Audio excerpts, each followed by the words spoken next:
In diesem Video habe ich 8 Tipps für dich, wie du mehr Traffic von Pinterest in deinen Etsy-Shop bekommst.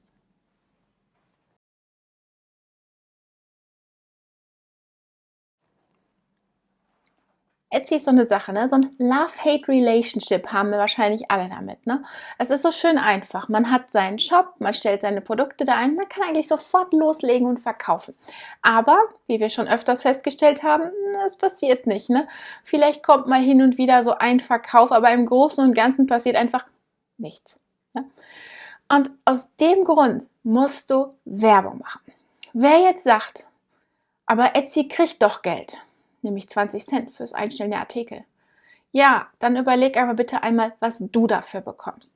Du bekommst nämlich recht viel. Ne? Du bekommst eine Domain, wenn die auch heißt etsy.com/shop/ was auch immer du aussuchst.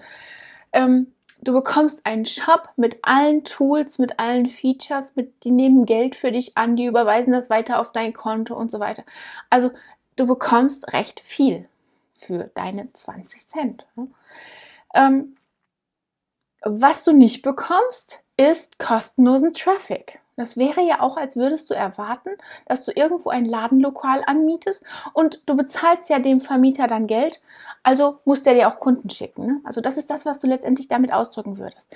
Und ja, das wird natürlich nichts. Ne? Also dein Vermieter macht das natürlich nicht. Er wird nicht hingehen und dir auch noch ein paar Kunden schicken, damit du auch im nächsten Monat wieder schön deine Miete bezahlen kannst. Das musst du selber machen, nämlich durch deine eigene Werbung.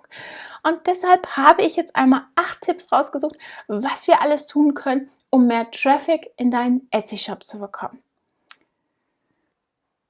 Wenn wir davon ausgehen, dass Pinterest deine Social-Media-Plattform ist, dann können wir einmal da loslegen, weil Pinterest ist natürlich sehr visuell.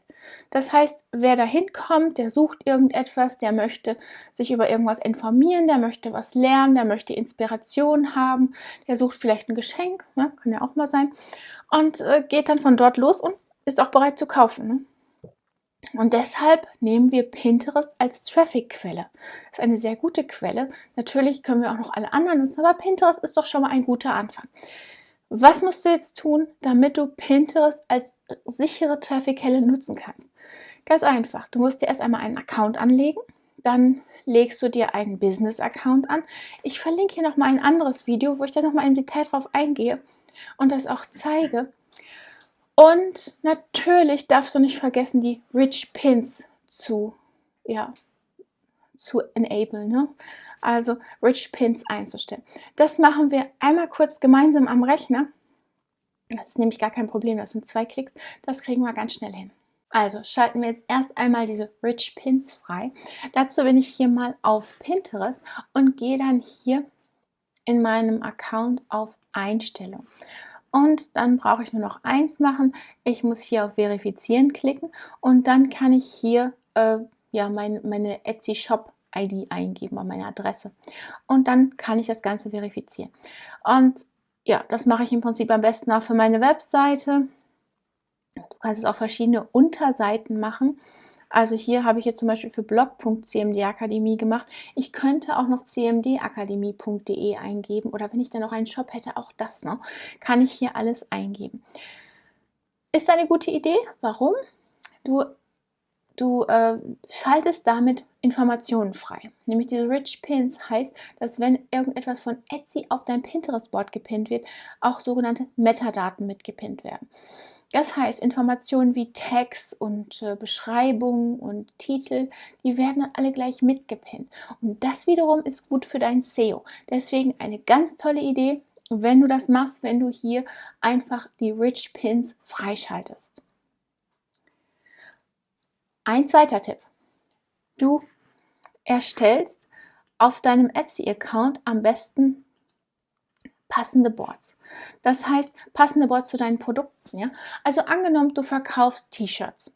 Dann solltest du ein Board haben, in dem alle deine Produkte reingepinnt werden. Sagen wir, mir fällt jetzt kein Name an, aber also dein Name, Shop, T-Shirts ist jetzt dein Board. Da pinnst du alle Artikel rein, die du in deinem Etsy-Shop hast. Und dann wiederum hat jeder Shop Kategorien und diese Kategorien dürfen sich auch auf Etsy wiederfinden. Das heißt, du erstellst Boards für jede Kategorie. Vielleicht fallen dir auch noch ein paar mehr ein. Vielleicht hast du, wenn du T-Shirts hast in deinem Etsy-Shop, eine Kategorie T-Shirts für Lehrer oder T-Shirts für Kinder, T-Shirts für Schüler, T-Shirts für Mädchen, T-Shirts für Jungs und so weiter. Ja? Und diese Boards erstellst du auch auf Pinterest. Oder du hast es noch differenzierter. T-Shirts für junge Lehrer oder T-Shirts für Mathelehrer. Irgendwie sowas, ja. Und die erstellst du halt passend dazu auf Pinterest und pinnst von deinem Board, wo alle deine Pins drin sind, von deinem Etsy-Shop, machst du ein Repinning, ja, und pinnst von dort in dein Board Lehrer. Wenn du ein schönes T-Shirt hast für einen Lehrer, pinnst du von dort aus dein T-Shirt in das Board Mathelehrer, zum Beispiel. Und dann hast du einen Link erstellt und dein Pin wird in verschiedenen Boards wiedergefunden. Und das ist schon mal ein ganz, ganz dicker Tipp, weil auf diese Weise werden mehr Menschen den sehen. Ja, vielleicht gibt es da mehr Informationen drüber, nämlich Mathelehrer. Vielleicht hattest du das vorher noch nicht irgendwo geschrieben. Also eine ganz gute Idee, das so zu machen, ne? Weil auf diese Weise haben wir mehr Quellen, die alle wiederum zu deinem Etsy-Shop zeigen. Ne? Und je nachdem, was oben jemand eingibt, wird er eben dahin geleitet, ja, oder auch nicht. Ne?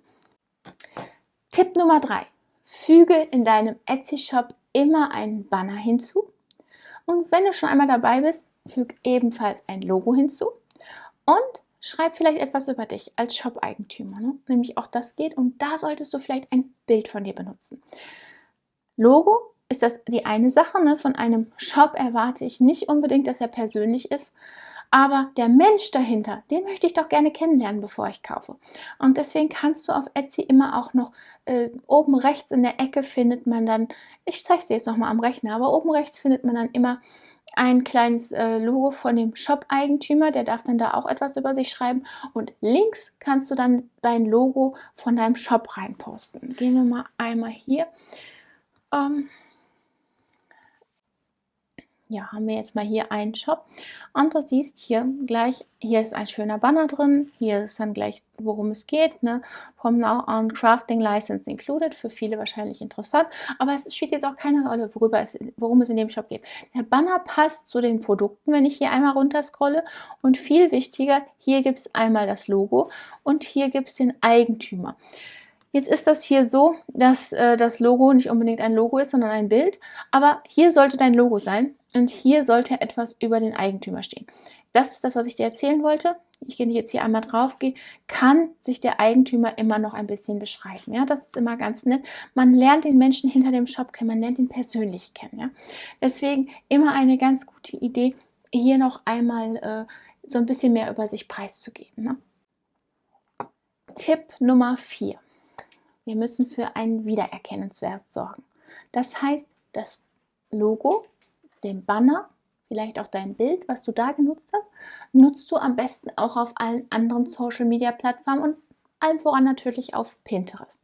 Nämlich auch dort kann man ein Logo einfügen. In dem Fall musst du entscheiden, ob du dein persönliches Bild einfügen möchtest oder lieber das Logo deines Shops. Aber ich würde hier das Logo deines Shops empfehlen, weil wir wollen einen Wiedererkennungswert haben. Ne? Wir wollen, dass Menschen, wann immer sie dieses Foto sehen oder dieses Logo sehen, wissen, das bist du, das ist dein Shop. Ne?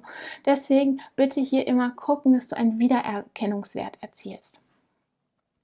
Auch in deinem Shop-Banner auf Etsy kannst du bestimmen, von welchem Board Bilder reingezogen werden sollen. In dem Fall wäre es interessant, wenn du das Board auswählen würdest, von dem alle deine Produkte drin sind. Wenn da nämlich alle Produkte drin sind, werden die auch oben irgendwie in deinem Banner dargestellt und dementsprechend werden die dann da angezeigt. Und ja, man erkennt das schon wieder. Ne? Man war gerade vielleicht auf Etsy oder andersrum, man hat dich auf Pinterest gefunden, oh, schöne Produkte und geht dann da mal hin. Ja? Auf diese Weise hat man immer wieder eine Verknüpfung, ne? Von der einen Seite zur anderen. Und wann immer du die erstellen kannst, bitte nichts wie her damit. Ja? Wiedererkennungswert lautet hier das Motto, das wollen wir überall erzielen. Auf deiner Webseite, Instagram, Facebook, Pinterest, wo immer du bist, benutze immer dieselben Sachen. 5. Nimm deinen Link zu deinem Etsy-Shop und füge den auch auf Pinterest hinzu. Nämlich auch da gibt es eine Bio und auch dort kannst du deinen Link hinzufügen. Ne? Wenn jemand auf dein Pinterest Homefeed kommt, dann schaut ihm direkt dein Link an.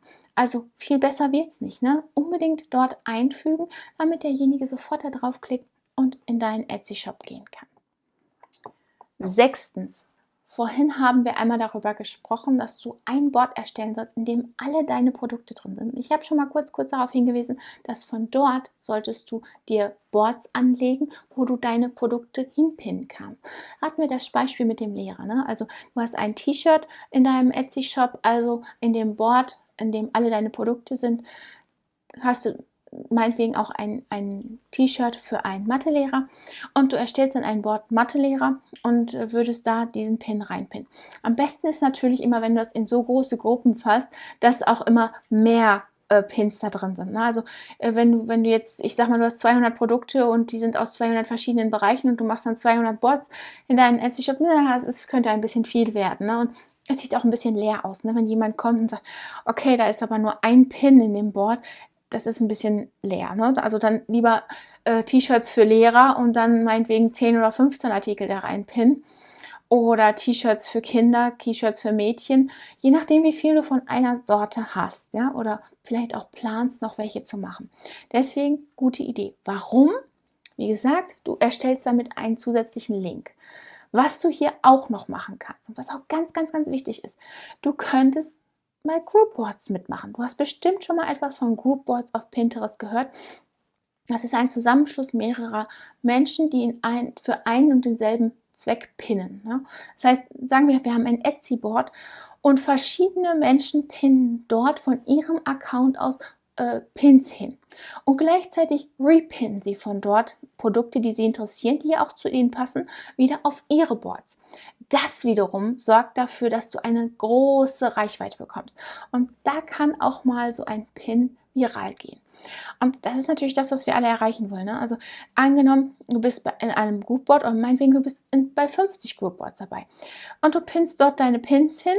Andere schnappen sich deinen Pin, pinnen den auf ihr Board. Und dort sehen die Abonnenten von dieser Dame oder dem Herrn irgendwelche Pins und pinnen den wiederum auf ihr Board, wo er wiederum neue Abonnenten bekommt. Also du siehst, was das für einen Rattenschwanz nach sich ziehen kann und wie viele Hunderte, wenn nicht Tausende von Menschen auf diese Weise deinen Pin sehen können.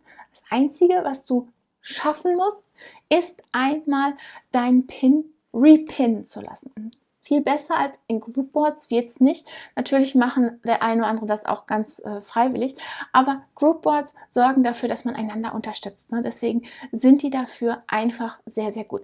Das funktioniert auf Pinterest direkt in Groupboards, aber auch auf Tailwind. Ne? Was ist jetzt Tailwind? Wir haben schon mal darüber gesprochen.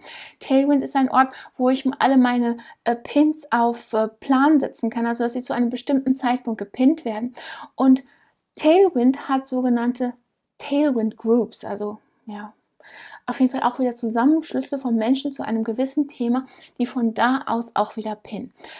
Und wenn du ein bezahltes Abo hast, dann kannst du auch von dort deine Pins reingeben und die anderen repinnen die, sodass du wiederum mehr Menschen erreichst. Ja?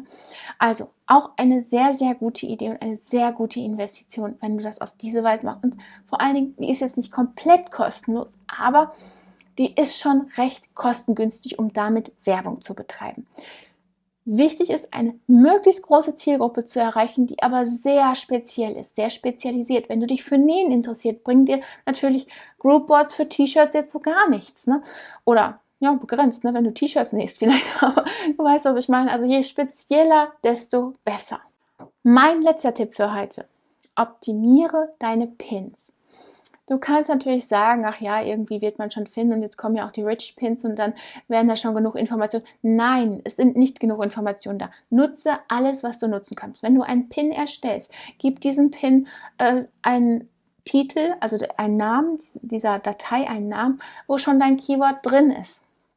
Wenn du den dann reinlädst, gib dem Titel, in dem Titel nutze da dein Keyword. Beschreibe den Pin mit deinem Keyword. Vielleicht fügst du auch noch den einen oder anderen Hashtag hinzu. Ja. Okay, das mag alles sehr, sehr kleinlich sein. Und auch vielleicht nur so viel ausmachen. Aber alles zusammen wiederum macht eine Menge aus. Nämlich auf diese Weise, wenn ein Pin richtig optimiert da drin ist und repinnt wird und auf vielen Boards zu finden ist, geht er natürlich, sehen unglaublich viele Menschen diesen einen Pin, deinen Pin.